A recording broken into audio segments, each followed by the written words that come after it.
మా కొడలు నాని అనే మళ్ళీ వచ్చాడు. జగన్మోహన్ రెడ్డి గారిని రాజకీయంగా దెబ్బలా కొట్టాలంటే డైరెక్ట్ రా, ఆయన సిద్ధంగా ఉన్నాడు. మొగుడు తెచ్చిన 6 నెలలకు ముందే వచ్చినట్టు ఈడేంది ఇప్పుడు వచ్చి సిద్ధం అంటున్నాడు.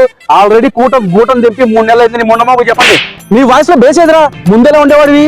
మా బొచ్చు పేగాలు నువ్వు వచ్చి ఇప్పుడు ఎలా ఉన్నావు? ఇది పెద్ద కుట్రగా మేము భావిస్తున్నాము. ఆ జోష్ ఏదిరా, ఆ ఎనర్జీ ఏదిరా? కూటమి వాయింపుడికి నీ వాయు బాగా దగ్గర గుట్ట. కుప్పంలో చంద్రబాబు ఓడిపోతే నేను రాజకీయాలు వదిలేస్తా. చంద్రబాబు దగ్గర ఆడి బూట్లు తుడుతా, అక్కడే చంద్రబాబు కాళ్ళ దగ్గర కూర్చుని ఉంటా. చంద్రబాబు గారిని కుప్పంలో ఓడిస్తావా? గుడివాడలో కూడా నీ గూప గులాబ్జం చేసి కూర్చోబెట్టాడు. అయినా చెప్పిన మాట ప్రకారం చంద్రబాబు గారు చెప్పులు తిరగకుండా ఇప్పుడు ఇందులో ప్రెస్ మీట్లు ఏంట్రా? 28వ తారీఖున వైఎస్ఆర్ కాంగ్రెస్ పార్టీ నాయకులు కార్యకర్తలు పూజలు చేసి వెంకటేశ్వరుడు తప్పు చేస్తే క్షమిస్తాడేమో, పాపం చేస్తే శిక్ష తప్ప వేరే ఆప్షన్ ఉండదు. దీనికి ఆల్రెడీ పర్యవసానం, పరిహారం, ప్రాయశ్చిత్తం డిసైడ్ అయిపోయింది.